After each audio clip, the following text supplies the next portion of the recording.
Hello friends, welcome to Jenifa cooking. நம்ம இன்றைக்கி வழக்கம் போல் சமையல் பார்க்கல. இப்போ நான் கேரளாவுக்கு எங்கள் வீட்டுக்கு வந்திருக்கேன். கேரளாவுக்கு வந்திருக்கேன். மழை பெஞ்சிட்ருக்கு. இப்போ கீழே காட்டுக்குள்ளே வந்திருக்கோம். மழை பெஞ்சு தண்ணியெல்லாம் உழுகுது. ஃபோனில் ஏலை செடி யாரெல்லாம் பார்த்துருக்காங்க? ஏலை செடின்னா நம்ம ஏலக்காய் வருதுல்ல, அந்த ஏலக்காயுடைய செடி காட்டுறேன் பாருங்கள். இந்த மாதிரி தான் இருக்கும் காடுடைய. இதுதான் ஏலக்காய் செடி வளர்க்குறது இப்படி தான் இருக்கும். இதோடைய காய் எப்படி விளையுதுன்னு பார்த்தீங்கன்னா இந்த இருக்குது பாருங்கள். இது வைக்கும்போது இது ஒன்று மட்டும்தான் வைப்பாங்க. இந்த இருக்குல்ல, இதுதான் இதோடைய செடி. கீழே இந்த இது சேர்த்து இந்த செடியோட சேர்த்து இந்த ஒரு பிள்ளை சேர்த்து வைப்பாங்க. அப்புறம் பார்த்திங்கன்னா இதில் இதுதான் காய். இது இதோடைய பூவு, இது காய். இதிலேயே தான் இந்த பழமும் வரும். இதே மாதிரி பச்சை கலரில் தான் பழமும் இருக்கும். அந்த வேலை தெரிஞ்சவங்க தான் செய்ய முடியும். இதிலே அடுக்கடுக்காக காய் வரும். அதை நான் இன்னும் கொஞ்சம் நேரம் கழித்து காட்டுறேன். இப்போ என்ன பார்க்க போகிறோன்னா, நம்ம பிரியாணி மசாலா வாங்கும்போது பார்த்திங்கன்னா அந்த பட்டை, சோம்பு, கிராம்பு, ஏலக்காய் எல்லாம் சேர்த்து வாங்குவோம்ல, அதில் பாசி வரும். யாரெல்லாம் பார்த்துருக்கீங்கன்னு தெரியல. அந்த பாக்கெட்டில் இருக்கும். அந்த பாசி தனியாகவும் கிடைக்கும். அது இந்த இருக்குது பாருங்கள். இதுதான் இந்த பாசி. இது காட்டியா, இது இப்படி இந்த இருக்குது பாருங்கள். இதுதான் அதோடைய பாசி. இந்த பாசி இப்போ நான் எடுத்து காட்டுறேன் பாருங்கள். இதை இப்படி எடுப்பாங்க. இந்த இருக்குது பாருங்கள். இதை பாடம் பண்ணி தருவாங்க நமக்கு. இதை காய போடுவாங்க. வேறு ஒன்றும் இல்லை. இதை உலர வச்சு அப்படியே தருவாங்க. இந்த மரம் இது ஒரு தென்னை மரம். தென்னை மரத்தில் இந்த இருக்குது பாருங்கள். இதெல்லாம் தமிழ்நாட்டில் கண்டிப்பாக தென்னை மரத்தில் வர்றதுக்கான வாய்ப்பெல்லாம் இருக்காது. இதுதான் இது ஃபுல்லாகவே இந்த ஓரம் ஃபுல்லாக இருக்குது பாருங்கள். இது மரம் மேலே மரத்துலேருந்தே ஃபுல்லாகவே கீழே வரைக்குமே இந்த பாசி இருக்குது. இது இந்த இருக்குது பாருங்களேன். இந்த மாதிரி ஃபஸ்ட்டில் ஸ்டார்டிங்கில் இந்த மாதிரி குட்டியாக தான் உருவாகும். இந்த மாதிரி உருவாகி தான் இந்த மாதிரி இது பெருசாக வளர்ந்து வரும். இது தென்னை மரம். அப்புறம் ஏலக்காய் செடி வளர்க்குறது இந்த இருக்குது பாருங்கள். இந்த மாதிரி தென்னை மரம், பலா மரம், மாமரம், நிறையா பாக்கு மரம் இருக்குது. இந்த பாக்கு மரம் இந்த பகுதியெல்லாம் இருக்கிற இடத்துல தான் இந்த ஏலக்காய் வளர்ப்பாங்க. மூங்கில் புல் எதுவும் எனக்கு கிட்டத்தில் போய் எடுக்க முடியலை, கொஞ்சம் தூரமாக நிற்கிறேன். அப்புறம் வாழை மரம். இப்போ மிளகு கொடி பார்ப்போம். இப்போ பார்த்திங்கன்னா இதுதான் இந்த மிளகு. நமக்கு மிளகு கிடைக்கிறது பார்த்திங்கன்னா அதோடைய கொடி இதுதான். நமக்கு வெத்தலை கொடி மாதிரி இருக்கும். இந்த இருக்குது பாருங்கள். இதோடைய தூர் இந்த மாதிரி. இது மரம். இந்த மரத்தில் ஒரு சின்ன கொடி இந்த இருக்குல்ல, கீழ்ப்பகுதியில் இந்த வச்சுருக்காங்க, இந்த நட்டுருக்காங்க. இது ஊண்டி இது பெருசாக வளர்ந்து இந்த வந்திருக்கு. இப்படியே இது அப்படியே நிறைய கொடியாக வருது. இதுதான் ஃபுல்லாக மிளகு கொடி. இதில் திரி பார்த்திங்கன்னா இந்த இருக்குது பாருங்கள். இந்த இருக்குல்ல, இது இதோடைய இலை. இந்த இலைக்கு இடையில பார்த்திங்கன்னா சென்டரில் இந்த மாதிரி நமக்கு வரும். இந்த இருக்குது பாருங்கள். லைட் அப்படி தொட்டாலே விழுகிற மாதிரி தான் இருக்கும். இந்த இதில் நிறையா கொடி இருக்குது. இப்போ பார்த்திங்கன்னா இதை இப்படி தான் எடுப்பாங்க. இதில் தான் மிளகு உற்பத்தி ஆகும். இதில் விளைஞ்சி வரும். இது இப்போதைக்கு இது கூட திரின்னு தான் சொல்லுவாங்க. இதில் ஒன்றொன்றும் ஒரு இடத்துல இந்த குமிழ் மாதிரி இருக்குல்ல, இந்த குமிழ் மாதிரி இருக்கிறதுல ஒன்றொன்றுலேயே ஒரு மிளகு வரும். அப்படி தான் மிளகு விளைய வைக்கிறது. இது பச்சை கலர்லேயே அப்படியே முளைக்கும். நல்லா பழுத்த பழம் சிவப்பு கலரில் இருக்கும். அதை பறித்து எடுத்து நமக்கு வெயிலில் உலர வச்சு தான் கருப்பு கலரில் நமக்கு மிளகு கிடைக்கிது. மிளகு கொடி இப்படி தான் இருக்கும். இது கூடயே சேர்த்து தான் ஏலக்காய், காப்பிக்காய் எல்லாமே விளைய வைப்பாங்க. இப்போ இந்த மாதிரி தான் இங்கே எல்லாம் வேலை பார்ப்பாங்க. இந்த மிளகு கொடியில் வேலை பார்த்துட்ருக்காங்க. அவங்க ட்ரெஸ்ஸு பாருங்கள்.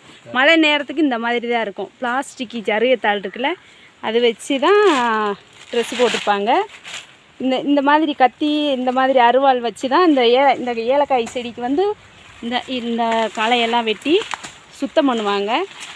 இந்த களை பறித்து மரம் வெட்டி சுத்தம் பண்ணுவாங்க. இவங்க செய்கிற வேலை இப்படி தான் இருக்கும். இவங்க ட்ரெஸ்ஸு இப்படி தான் இருக்கும். இந்த இருக்குது பாருங்கள். இதுதான் மிளகு. இந்த இருக்குது பாருங்கள். இப்படி தான் மிளகு வரும். இதுதான் திரி. இது திரி, இது மிளகு. இந்த திரியில் தான் இந்த மிளகு இப்படி உற்பத்தி ஆகி வர்றது. இது பழுக்கும்போது அப்படியே சிவப்பு கலரில் இருக்கும். இந்த இதே மாதிரி ஃபுல்லாக நிறைய இருக்கும். இப்போ வந்து சீசன் கிடையாது, அதனால கம்மியாக இருக்குது. இது வந்து பலாமரம், பலாப்பழம் வருதுல்ல, அதோடைய மரம். அது வந்து இப்படி தான் இருக்கும், இன்னும் பெருசாக இருக்கும் இந்த மாதிரி. இதுதான் மரம். இது இப்படி தட்டி பார்ப்பாங்க, சவுண்டு கேட்குதான்னு. இது வந்து காய் தான், இது வந்து இப்போ பழுக்கலை.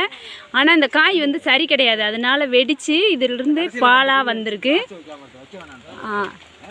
இந்த இருக்குது பாருங்கள், 3 காய். அதாவது இப்படி தான் ஒரு காம்பில் இருந்து 3 காய் இருக்குது. இது ஒன்று, இது ஒன்று, இது ஒன்று, இந்த மாதிரி 3 காய். இங்கே பார்த்தீங்கன்னா இந்த ஊரில் எல்லாம் புல்லெல்லாம் இப்படி தான் முளைக்கும். இது கூட வந்து ஒரு துளசி செடி முளைச்சிருக்கு. இது ஃபுல்லாக வந்து துளசி மருந்து இலைகள் நிறையா இருக்குது. இது வந்து பாசம்புட்டுன்னு ஒரு பழம். இது வந்து பச்சை காயாக இருக்குது, பழுக்கணும். பழுத்தா நல்லா மஞ்சள் கலரில் இருக்கும். இந்த இருக்குது பாருங்கள். இதெல்லாம் வந்து ரேட்டெல்லாம் ரொம்ப ஜாஸ்தியான ஒரு பழம் தான். ஆனால் எல்லா வீட்லேயுமே கேரளாவை பொறுத்த வரைக்கும் எல்லா வீட்லேயும் வச்சுருப்பாங்க. இது வந்து வெத்தலை கொடி மாதிரி கொடியில் தான் காய்க்கும். இதுதான் வந்து எங்கள் வீடுடைய, கேரளா வீடுடைய பின்வாசல். பேக் சைடு வந்து இப்படி தான் இருக்கும். இது வந்து துளசி செடி, மருந்து செடி தான் இது. இது வந்து செம்பருத்தி செடி. எங்கள் ஊரில் வந்து இப்படி தான் இருக்கும். கேரளாவில் வந்து இது வந்து ஒரு இடத்துக்கு வேலி வைக்கிறதுக்காக 2 இடம் இருந்துச்சுன்னா அதில் நம்மளுடைய இடத்துக்கு வேலி வைக்கிறதுக்காக செம்பருத்தி வைப்பாங்க. செம்பருத்தி தான் வந்து இது ஃபுல்லாகவே வளர்ந்து நிற்கிது. நல்லா கீழே இருந்து அப்படியே நல்லா பெருசாக மரம் மாதிரியே இந்த இருக்குது பாருங்கள். இப்படியே வந்து செம்பருத்தி தான் இங்கே ஃபுல்லாக வேலியவும். குளிர் வேறு பயங்கரமாக இருக்குது, பல்லு கெடுக்குதுன்னு அடிக்குது. இது ஃபுல்லாகவே வந்து செம்பருத்தி தான். இப்போது இது வந்து நல்லா இப்படி மேலே ஏறி போகணுங்க பாருங்கள், நல்லா ஏற்றமாக இருக்குது. இதில் தான் வந்து ஒரு வீடு இருக்கும் அவரவர் இடத்துல. இது இந்த பாருங்கள், இது ஒருத்தவங்களுடைய இடத்துல அவங்க வீடு வச்சுருக்காங்க. இது வந்து செம்பருத்தி செடி வச்சு நெட்டு வச்சு கட்டியிருக்காங்க வேலி. இதே மாதிரி இந்த பக்கமும் இப்படி தான் இருக்கும். இது வந்து இப்போ மேலே ஏறி போயிட்டுருக்கோம், நல்லா உயரமாக இருக்கும் பாதை. மூச்சு வாங்க ஏறி போயிட்டுருக்கோம். இப்படியே கொஞ்சம் தூரம் மேலே போனதுக்கப்புறமா எங்கள் வீடு வரும், காட்டுறேன்.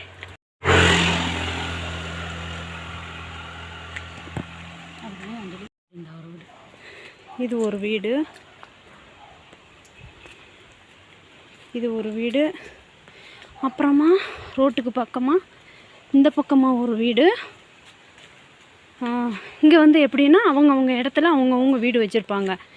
எல்லாருக்குமே சொந்த வீடு தான் இருக்கும். இது ஒரு வீடு, அப்புறம் இது ஒன்று. அப்படியே கொஞ்சமாக தள்ளி வரணும். இங்கே பாருங்கள், எங்கள் ஊரில் எல்லாம் பூச்செடி எல்லாமே வந்து இப்படி தான் இருக்கும். இந்த மாதிரி தான் வச்சுருப்பாங்க. வீடு ஃபுல்லாகவே வந்து பூச்செடியாக தான் இருக்கும்.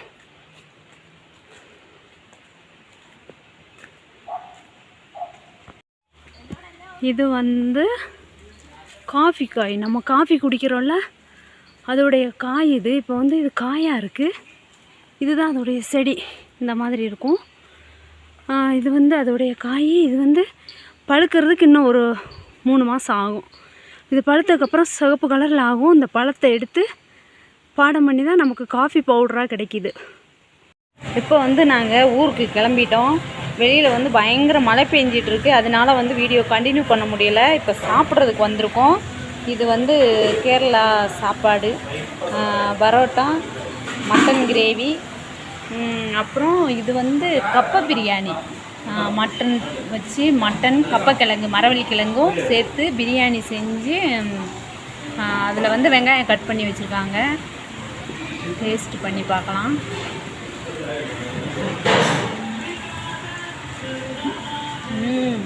செம்மையாக இருக்குது, சூப்பராக இருக்குது, எல்லாமே நல்லா டேஸ்ட்டாக இருக்குது.